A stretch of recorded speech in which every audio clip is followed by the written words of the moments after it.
Okay. And I'm director of our international programs at the organization, and we'll tell you just a little bit about the organization in a minute. I'm going to turn it over to my colleague, Tanoya.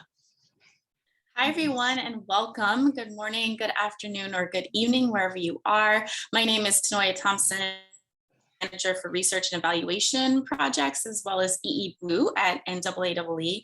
And I'm really, really excited to be here sharing with you a bit about what we do at NAAEE, as well as resources to support your work. So I'm really excited to be in this space. So just to get us going, I saw that there are people that felt obviously relieved to be on. Technology is our friend these days, maybe too much of a friend.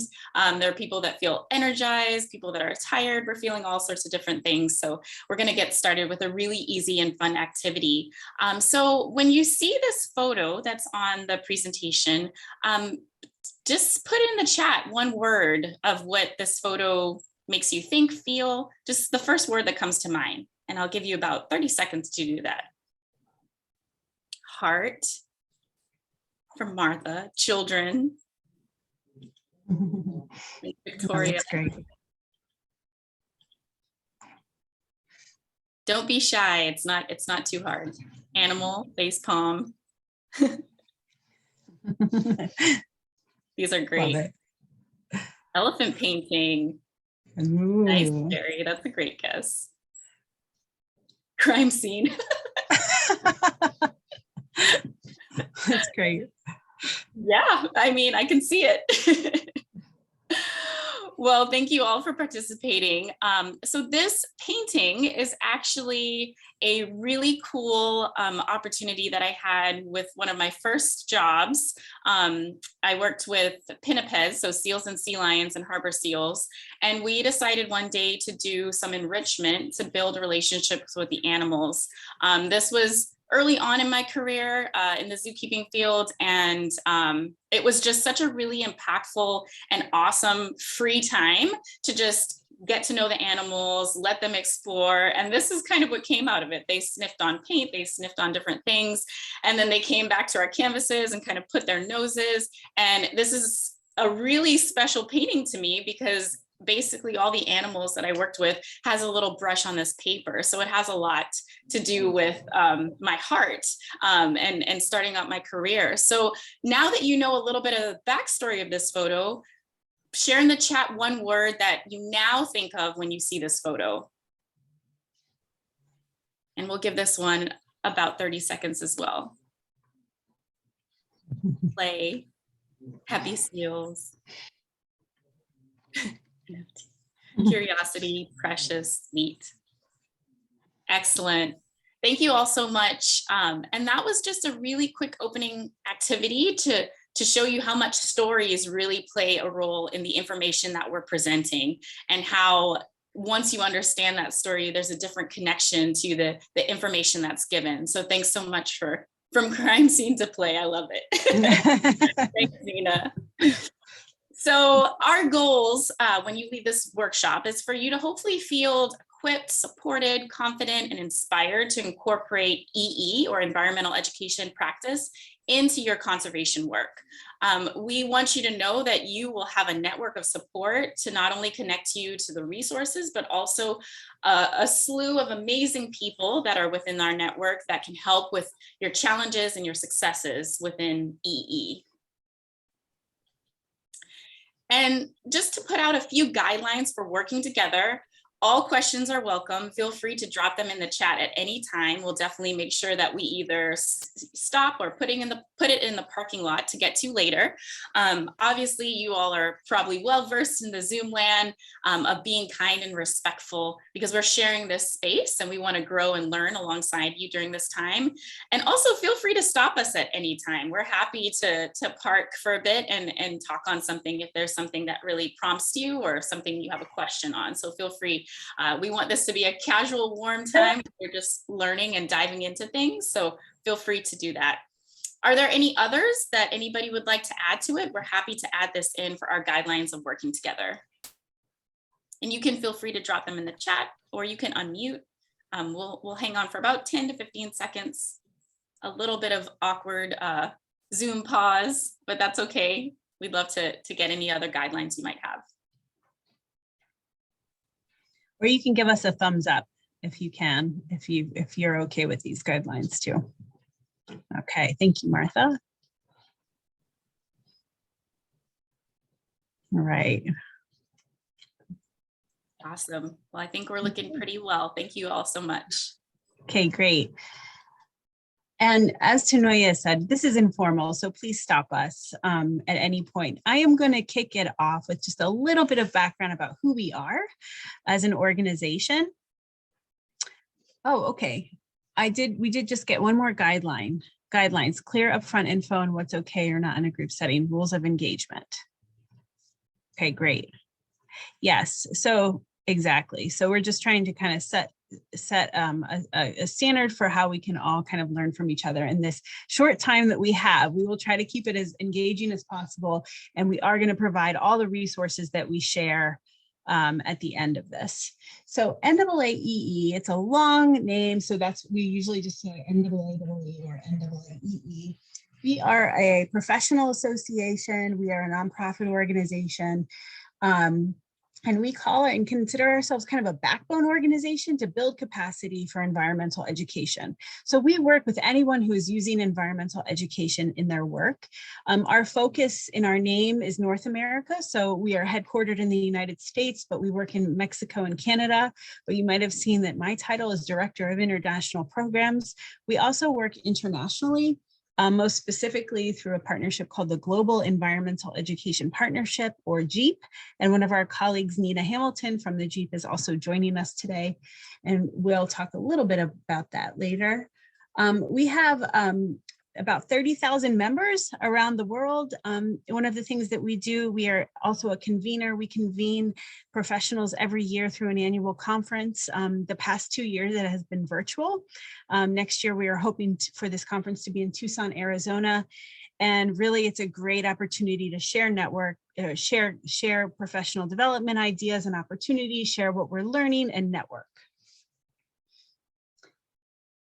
So we call ourselves a network of networks. We cannot do our work alone. We partner with so many different organizations. Again, we'll hear more about that as we move forward. I mentioned the GEEP. We are also have a huge network of what we call state and provincial affiliates. I believe we have about 56 state and provincial affiliates. These are organizations that we work with around the country and around North America. We are also part of the Natural Start Alliance.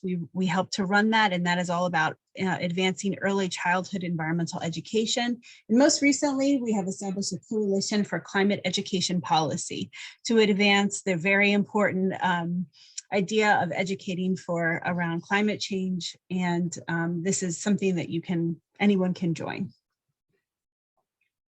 So just I'm going to just talk about a few key concepts in environmental education. And again, I think early on we use the word EE. We mean that as environmental education, and we do have our acronyms. Every field does. If you hear us use an acronym, please stop us in the chat and or raise your hand or say, what does that mean? Because we really want to make sure that people are understanding what we're saying. So the field of environmental education has been around for centuries, well before 1977, but the Tbilisi Declaration of 1977 was sort of the formal establishment of the field. And this is a really incredible body of work, and it was signed by 56 different countries. The UN led this process, and it established these 5 key concepts in environmental education.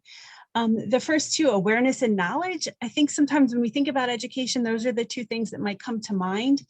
But really good education is much more active than just sharing ideas and building awareness. It is also about providing the skills. I mean, you can know so much about what the environmental issues are, but if you don't know how to act, or you don't feel that you have the ability to act, you can't do very much. And it's the same with attitudes and perceptions. What are the attitudes and dispositions we need to engage in a pro-environmental way?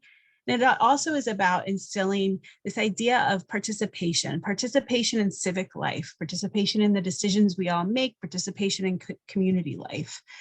And when I say the word environment in the way that the Tbilisi Declaration uses it, it's not just the natural environment. We're talking about everything in the environment. The environment is everything. It's the political systems, it's the social structures, it's everything that comes together to create the environment. So I just wanted to mention that. And environmental education is all about systems thinking. Everything, it's an inherently very multidisciplinary field.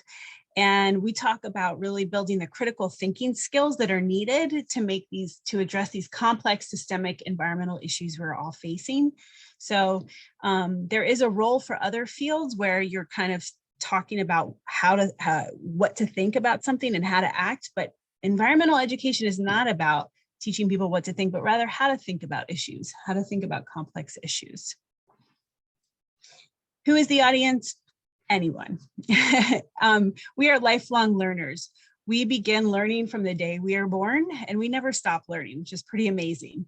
And who is the audience? It's where? It's in schools, it's in communities, it's anywhere. Environmental education, anywhere people gather, environmental education can happen. And this is a little fun fact. This is sort of, it might be slightly out of date, but I think it's still quite relevant. 2 in 10 people here in the US spend their days in K through 12 schools. That's 55 million people. On the flip side, when you think about it on the other hand, we only spend about 5% of our lives in school. So much learning happens in that time outside of school, at home, in communities, at nature centers, anywhere. So that's critical. So we call these the non-formal learning spaces. And I mentioned that the environment really encompasses everything. Critical to our work is this concept of sustainability. And so sometimes you'll see environmental education also called education for sustainable development or education for sustainability. And we think they're kind of all one and the same. There's lots of debate within our field about what to call it, but we're all moving in the same direction.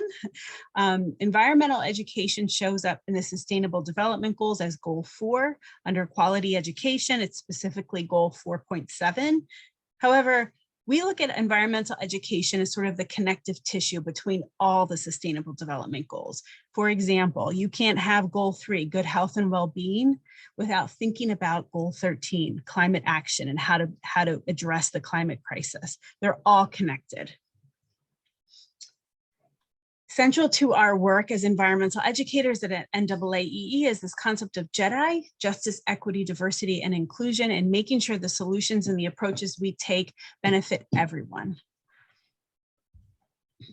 And so we support anyone using environmental education. And I'm about to turn this over to Tanoya to talk about some of our resources.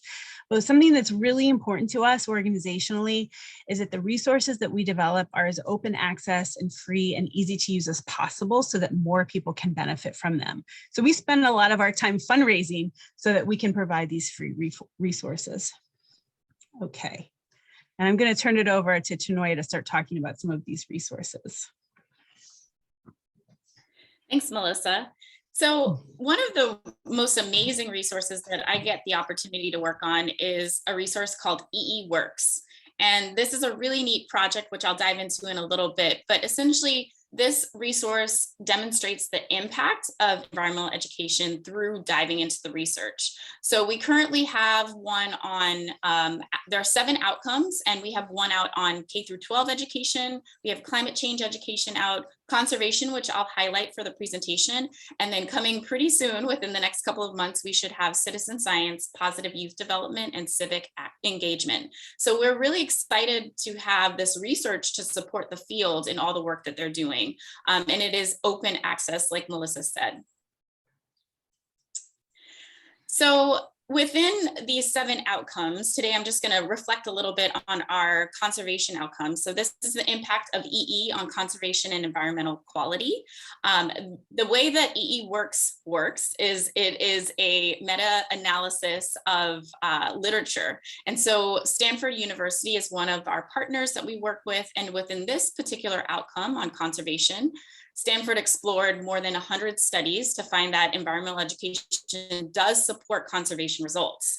I'll dive into a little bit more about how we lay this out on our website, but the bottom line is Stanford found that it builds knowledge and skills and intentions to adopt environmental behaviors. It works alongside adopting pro-environmental behaviors in personal lives of participants. It takes a direct environmental actions during educational programs, having that opportunity in an EE program to actually take that direct action. It builds on community conservation capacity, so really growing within the community. And then it needs to provide some measurable improving for the environment. And these are the 5 key qualities and key ways that Stanford the literature and show what EE can do in terms of supporting conservation efforts. And so moving on to our next slide, this is just going to be a screen share video. And I'm going to turn my video off for a second because my internet is a little shaky. So just make sure you all can still hear me clearly. You can go ahead and play, Melissa.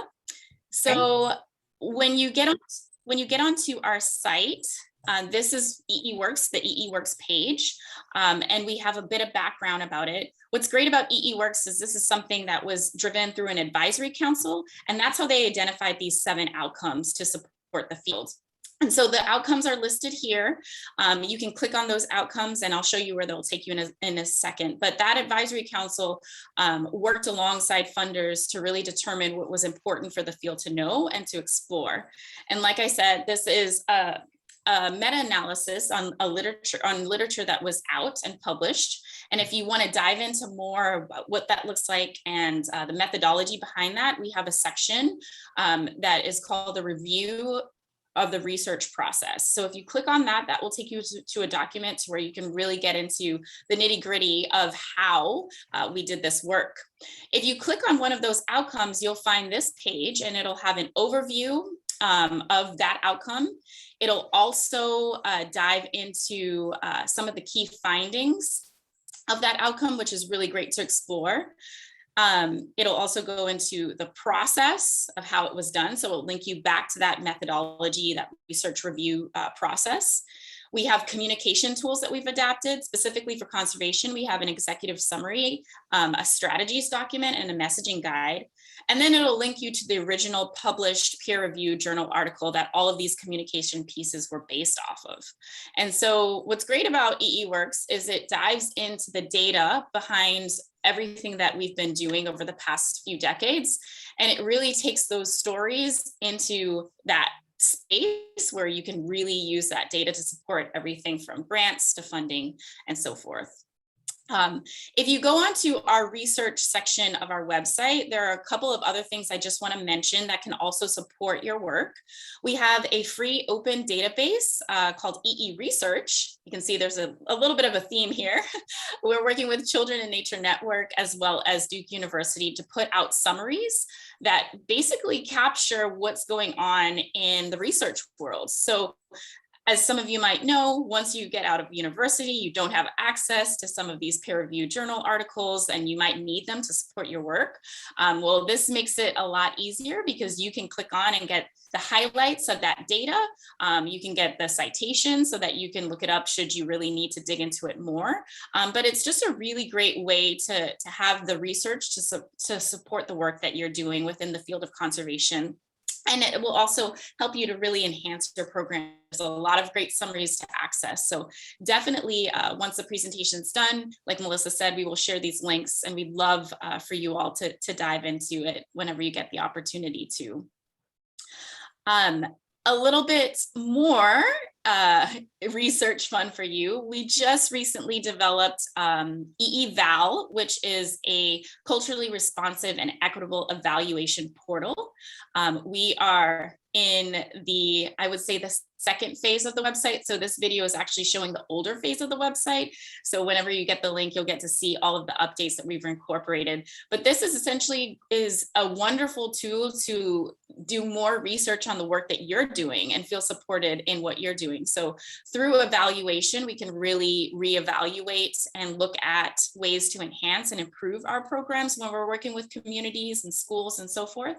And so EEVal is a great way to do that. So it not only guides you through the process of evaluation, but it also hands you tools that you can use, and they are vetted in terms of being culturally responsive and equitable. So we just recently, when I say just recently, I mean weeks ago, went through some focus groups, went through some surveys, because we want to enhance this to make this a digestible, usable tool. And that's what we hope for with all of our resources. In the beginning, we had a fun activity diving into that picture of the pinniped noses and all of that fun, and thinking about that when you do the research and you know the background of the information that you're presenting, of what you're educating people on, it really helps. So we hope that you all will have the opportunity to dive into these tools after the presentation, and as always, and follow up with us. We're happy to provide any more information or input that you might need. So we can move on to our following slide, and hopefully that was really helpful. Quick deep dive into EEWorks, EE Research, and EEVal. Great. And these are just a listing of some of our partners. Yeah. Yes, this could not be done without the wonderful partnerships that we have. So the research teams that we work with are Stanford University, as well as UC Davis and the University of Florida. And then we have wonderful funders, as you can see here, the EPA, as well as George B. Storer. We have the U.S. Fish and Wildlife. So it's an incredibly collaborative team that really supports this work. And we're really excited that we can then share it out to the fields and provide this open access to this important research. Oops. So I wanted to just share, as we talked about sort of what the research says about the role of environmental education and working towards biodiversity conservation. And I wanted to share this example, and this is something, it's a case study that we put together through the Global Environmental Education Partnership. And again, we'll share the link to the actual case study. It's only about 5 pages long. But Zoos Victoria is just, it's an incredible group, and working really hard as ambassadors for biodiversity conservation. But a few years ago, they had been using a science curriculum that they had developed about, I think, 40 years ago. And it was really about science education. It was sort of what they would do is the interpreters would lead 60-minute sessions. And it was basically about sharing information about science. And they thought, wow, we need to kind of rethink this a little bit, because we are ambassadors for conservation. How can we more align our education programs with our conservation mission? And so they did that. And they were really successful in this process. They engaged the entire staff, the interpreters, the zookeepers, the educators together to develop a more robust environmental education program. And they really incorporated best practices in education to do that.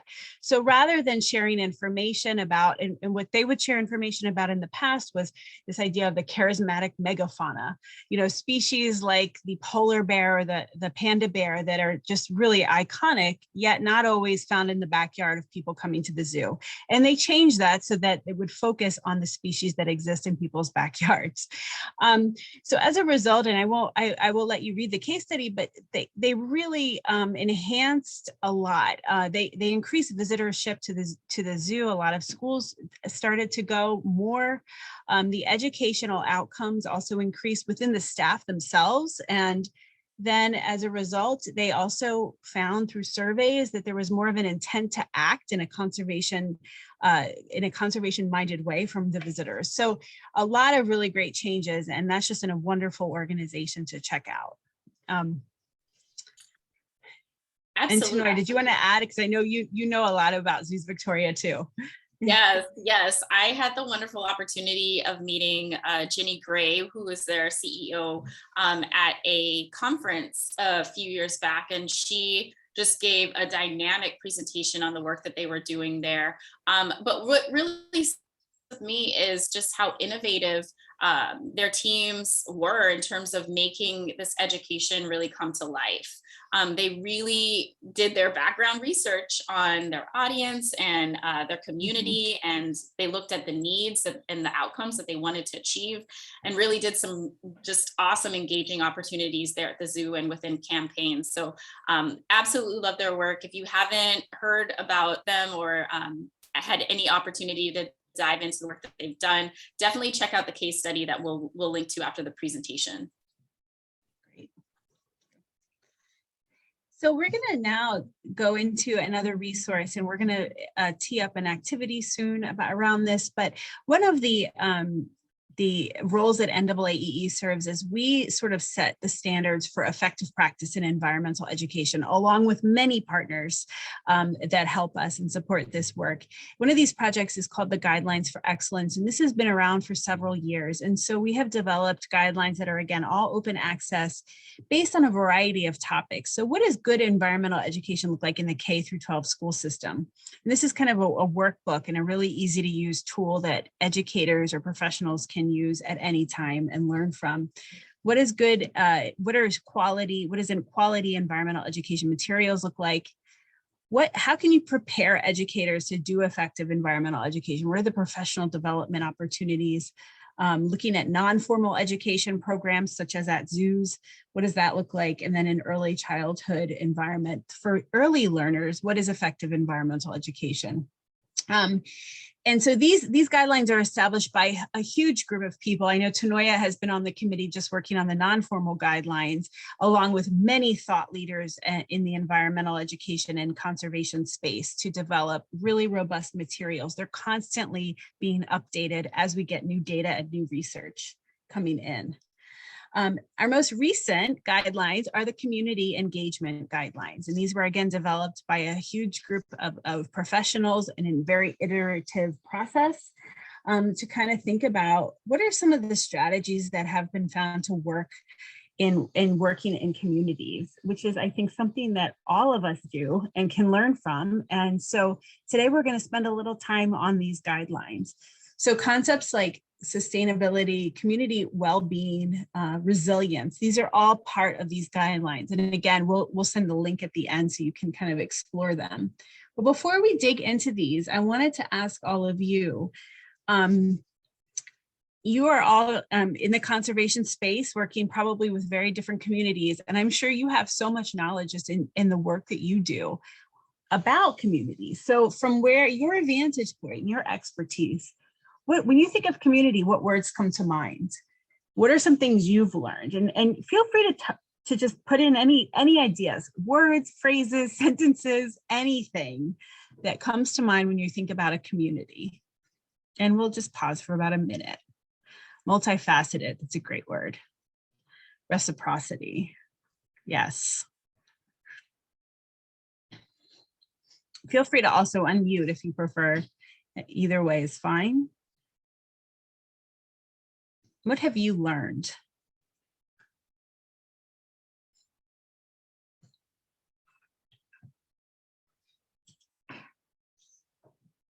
Generational. Yep.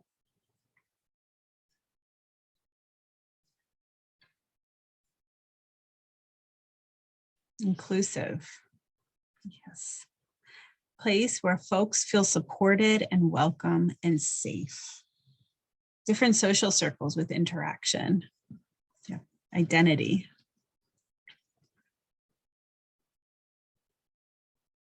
Shared values. These are so great.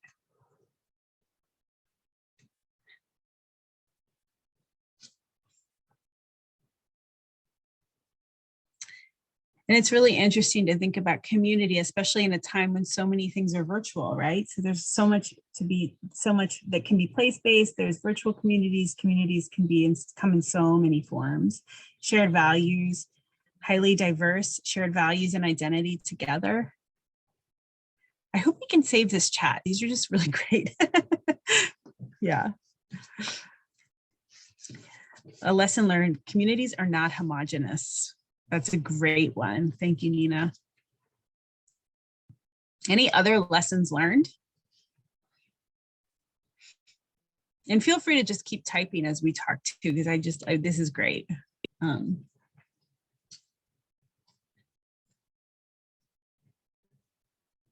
Okay, and thank you for the tip about sharing the chat. That's great. Okay, so we are, and let me just read this. Lesson learned. There are often key people that if identified and tapped, they can greatly increase the success of the effort, specifically thinking about those amazing networkers. Yes. Keep that in mind, Jenna, when we do this activity that's coming up. But for now, we're going to do another activity led by Tanoya. So we are a community for at least the 60 minutes that we've been on this call. We're all, signed up for this wonderful conference and just excited to share and talk. So I would like to present something to you all. I think the research has shown, the data has shown that it is really, really important and super beneficial for you all to wake up. Oh, wait, you just broke up. Can you repeat that? It's super really beneficial too. Wake up at 5 a.m.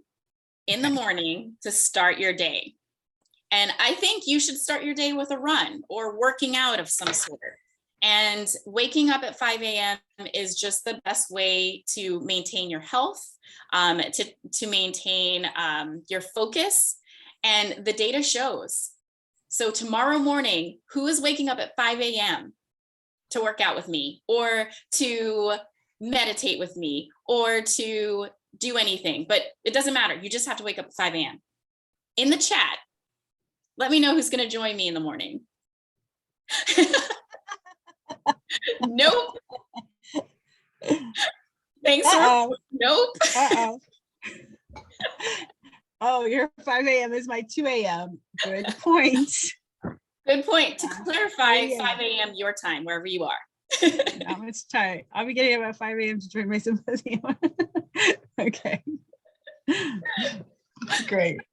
Maybe, but Mexico time. Sorry, Tanoya, you don't have a lot of takers here. No, I'm going to be all by myself, 5 a.m. Well, thank you all for joining along with that. But as you can see, even though we've all been a community, we have some shared values, we have some shared things that we obviously are connected with by being here right now in this moment. There are lots of different things that I don't know about you. Yes, I could have tons of peer-reviewed journal articles with all of the data that shows that this is probably a really great thing for you to do as a person, but that's not going to work for everyone. You might be a first-time mom and have a newborn. You might be injured right now and just in the space where you need to rest.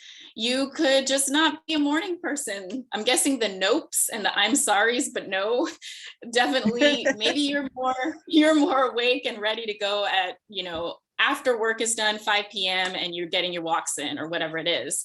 Maybe you like to swim. And so right now the temperature is cold and, you need to readjust, or maybe you're just in a season where working out is just not there and you need to meditate more. So this is just a really great way to think about really what it means to know your community and to know the audience that you are educating or you are working alongside with in terms of engagement. And it's a really easy way to see like how different we are and how we might understand the research and the data, but we all have different needs and different barriers and benefits to connecting to something or to taking in information. And so I used to be, I'll just put it out there, I used to be a 5 a.m. in the morning person. I started a PhD program this semester, and that has shifted to an evening workout time. And it's just the season that I'm in right now. But those of you that said maybe let's see 5 o'clock, who's going to be there? I may have said yes to a virtual cookout and lunch at a reasonable time. Yep, that exactly. Like, what's gonna be the benefit for you getting up at 5 a.m. if getting a workout in is not that, but coming to a cookout or a brunch might work better, right? So I think as we explore community engagement, just thinking along those lines of like I said, really getting to know your audience is key to everything. And so exploring the community engagement guidelines, this is one of my absolute favorite resources that we have. It is just full of so much research and information and case studies and tips and guidelines, just that really is just amazing. It is, like Melissa said, our work is centered around North America, but I've spoken with many international colleagues, and there's a lot of really great things that could be applied as well. But it's a really great tool. And it focuses and hovers around these 5 characteristics, which are community-centered. Is your work community-centered? Is it based on sound environmental principles? Is it collaborative and inclusive? These were things that we saw that came up in the chat when we talked about community. Is it oriented towards capacity building and civic engagement? And is there a long-term investment in that change? And so within these categories or these characteristics, there are pulled out guidelines that really can help you to refine the work that you're doing, but then also help you to work alongside the community that you're working with. They provide suggestions on how to work in that collaborative and inclusive partnership and coalition space. They provide guidance on supporting community capacity and action towards more sustainability and resilience, like we spoke about earlier in terms of EE. They provide ideas on making a long-term investment in that community change, so really diving in there, and then that guidance on how to reflect internally, so personally, as well as within your organizations, your community capacities for engagement. So, you know, this tool is, again, free, open access online. You can click a link and basically download the PDF. From time to time, they do have it available in paperback, but it just depends on how many are printed and when they're printed. But I can honestly say this is a resource that I personally have. I have it tabbed. I have ears folded down, and I'm still completely just learning and diving into the content from time to time, depending on what aspect of work that I'm working on. So once we are done with the presentation, like we've said, we will provide those links, but I strongly encourage this because this is a really important of work within conservation, the conservation space, and connecting that environmental education aspect to it. This is a really great tool to use to really refine and enhance the work that you might be presented with. So moving on to our next bit. Great. So we know that a big part of working in community is so much of what has already been said by Tanoya and about everyone in the chat. It's a lot about, there is no one size fits all approach. It's a lot about listening, establishing relationships, thinking about community needs, getting a lot of feedback, and really investing that time that you need to do it well. And so I know that you probably don't have the guidelines open in front of you, but we're gonna just start thinking in that way together. Through this activity. So this is an activity to explore your community. So think about a community that you work with, any community. It could be, geographically bound. It could be, a virtual community or network you're part of, or some community that you want to work with. And think about in your work, and again, if you don't have anything in mind, think of a hypothetical is fine here. Some environmental needs. What is an environmental need that this community might have? It could be improved air quality. It could be that they're facing, climate related weather patterns, all of these things that communities can be facing.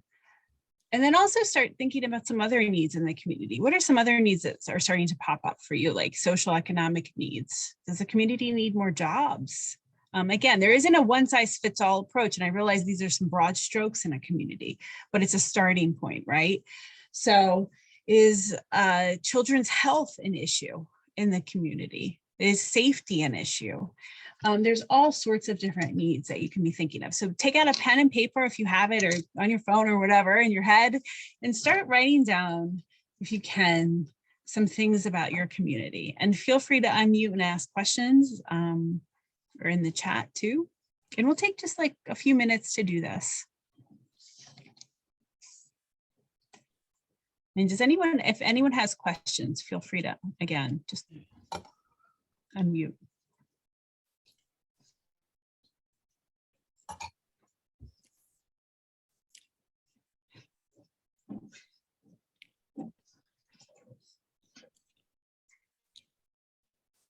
And as you're writing about these needs, however you want to categorize them, here's a few things to consider.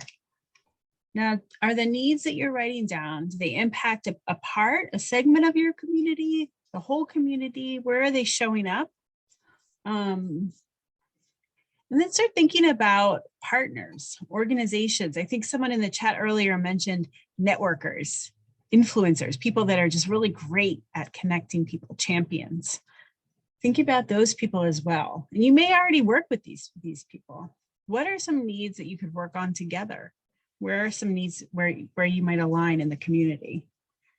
So just start kind of thinking about that. And this is really just a brainstorm.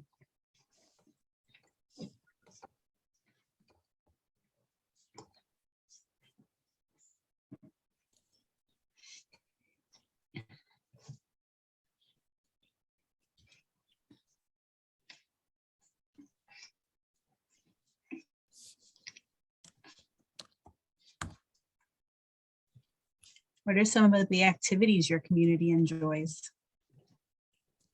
What are some of the gathering spaces?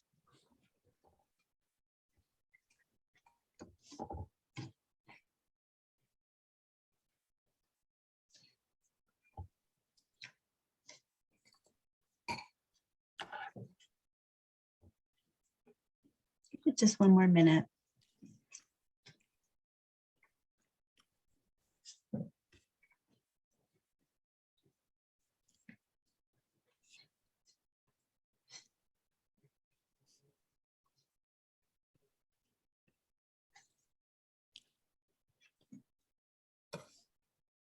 Okay, I see something coming in the chat.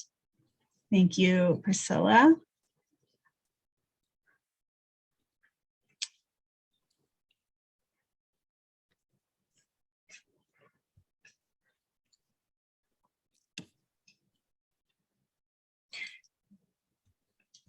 Okay, so Priscilla, I really appreciate what you wrote in the chat. And if it's okay, would you mind just unmuting and just kind of sharing? Hi.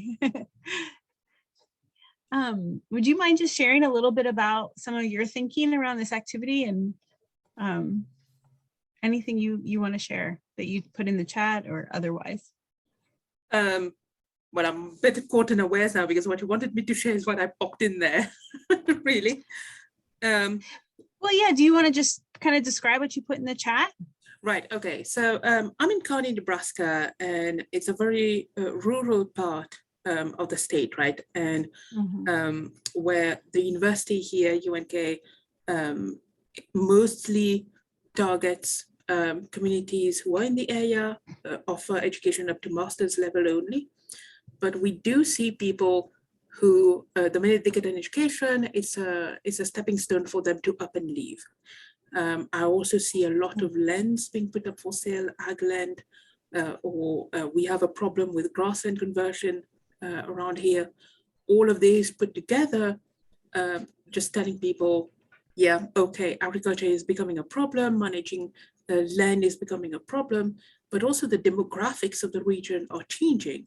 And to some extent, the people who were the stewards of rural areas around here, working lands around here, are not quite sure how to both manage changing demographics, but also impacts of climate change. When I came to Nebraska in 2019, it was right after a major flooding event, effects of which people here are still dealing with. So yeah, that's what I had in mind.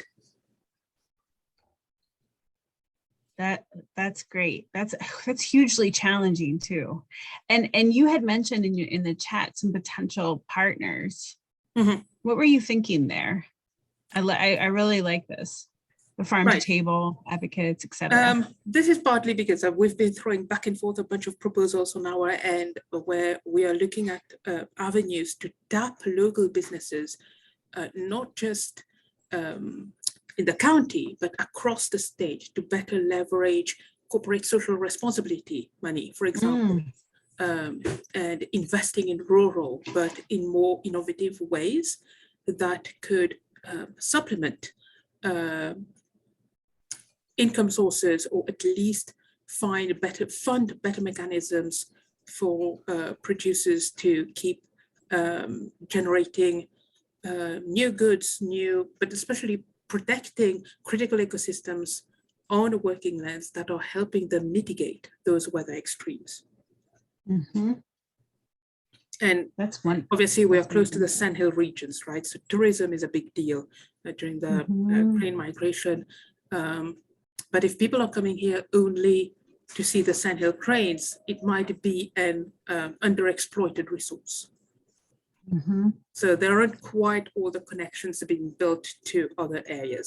Sure, the state is big, and I'm originally from a small island, so the way I think about things might be a bit different compared to how Yeah. states operate. But it's been interesting putting those together and trying to see, are there lessons that we can learn from smaller economies that would apply here? Yes. I really thank you so much for sharing. And I My really pleasure. love, yeah, I mean, I just feel like you are doing, you're kind of modeling all the work that needs to happen when you're learning about your community, and you know so many different pieces, and you're thinking, again, I think sometimes what happens when you start asking these questions about the different stakeholders in the community, you start thinking outside of the box, which is what you're doing. And I just thank you so much for sharing and kind of modeling what it means to explore a community. Does anyone else want to share? I know we only have a few more minutes, but I want to make sure we leave a little space for anyone else who, or even just thinking about the process of exploring your community, any realizations.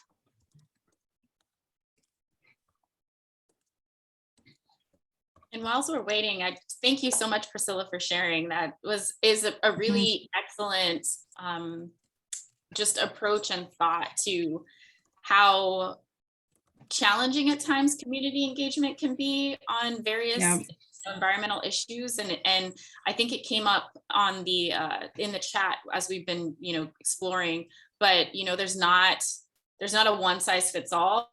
And there's not, there has to be almost this like multi-pronged approach, because there's so many different factors to really dive into. And so, as we all explore like the people factor, bringing it back to, the title of this presentation, connecting to all of the resources and all the community groups and the partnerships, and really just taking that time to invest and build and pull everything in. It's definitely not an easy task. And I think that is one of the reasons why I really love our resources that we offer, because it's a support tool for all these different aspects that sometimes can be really challenging to navigate. Yeah. I wanted to say something about collaborations. It seems like there's some basic needs that are common to environmental education, and one of them is land access. So collaborating with any kind of land trust or national forest or kind of these organizations who steward our lands are as an essential part of not only bringing people into the natural world, but also helping to access materials like seeds so that we can bring rewilding into urban areas where most of the people who are severed from the environment have the capacity to engage. I absolutely adore your use of open source information. I think that is one of our biggest needs in the academic world as far as environmental education. And I wonder if you ever work with 4-H as a national, like, rural network of information sharing that is very in line with your own intentions, I think. I feel like the arts are an essential sector because artists are often translators of science and engage people emotionally. So working with local arts organizations who have that parallel intention of creative engagement with environmental subjects, I always see as essential. And one thing that I don't think is nearly touched on enough is how do we work with our food producers? Because agriculture is often dismissed in environmental sectors as just being evil, but localization is demonstrated as the key solution to the worst impacts of mobility. So how do we engage with our food producers and support the small producers that make up our community, right? Love that. Yes. Well said. Thank you, Lily. The most funded conservation programs are on working lands. Thank you. That was, yes, that is so well said and wonderful. And we really appreciate all this input.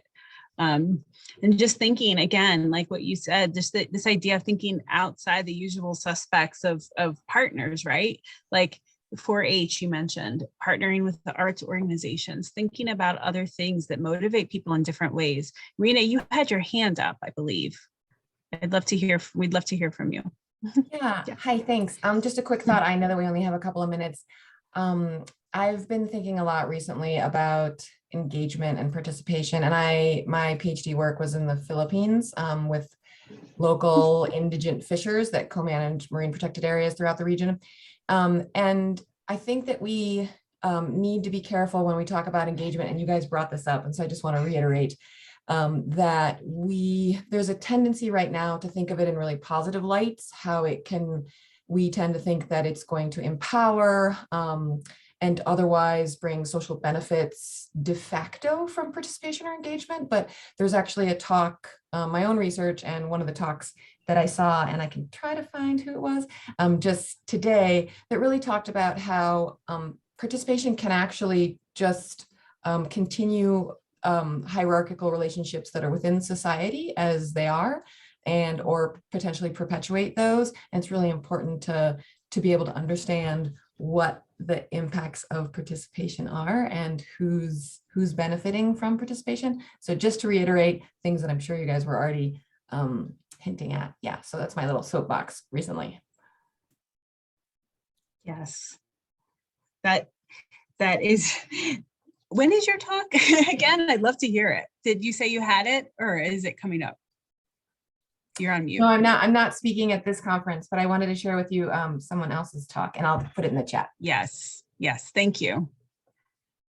Thank you so much. That is super important.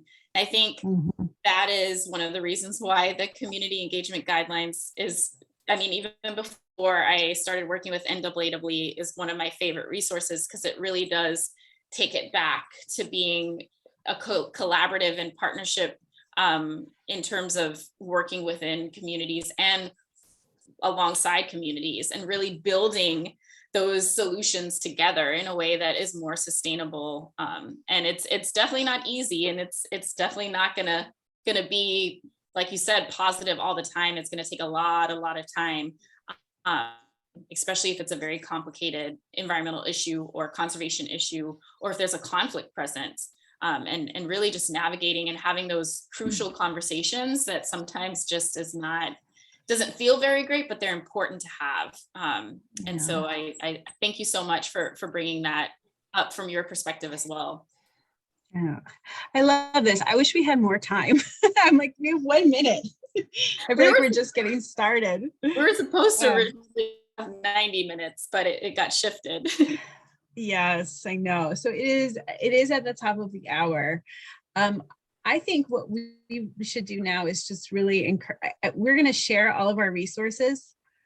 These are the links, but we're going to pop our links into the chat. And we're also going to share with you our email addresses. So please reach out to us. We would love to continue the conversation and the connection we made today. So here's our email, and we're also on the ICCB portal. You can connect that way as well. But in this link document, we will put in, again, our emails, our links, our LinkedIn. Please stay connected. We would love to continue this. And if you would like a link of I'm sorry, I'm trying to grab grab the link really quick. I'm on a different computer. If you would like the link of the presentation, Melissa, if you would like to Yes. grab that, because I'm working on it. I'm gonna exit. Okay, hold on here. Let me just share that. Copy link. I think this would work. Okay, I just lost I'm sorry, I'm gonna stop my share. I can't do too many things at once. Here's the link to the presentation. Sorry, it's so long, but you can just click on it and save it in your browser. And did we want to share, Tanoya, the presentation links? Yes. Oh, yeah, I got that. Here's the presentation links and a way to connect to us. Thank you for your time and your energy and for listening. And again, please keep in touch with us. We really enjoyed this very quick hour we had.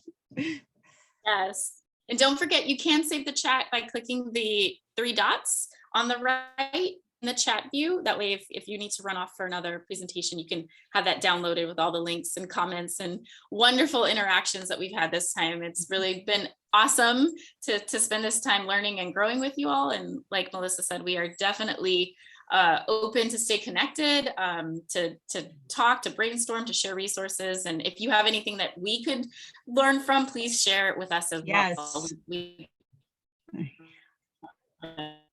to dive into other resources. It's kind of our jam. So Yes, thanks so much. And I hope you have a great rest of conference. Yep. Thank you. When will next year's Oh, conference? next year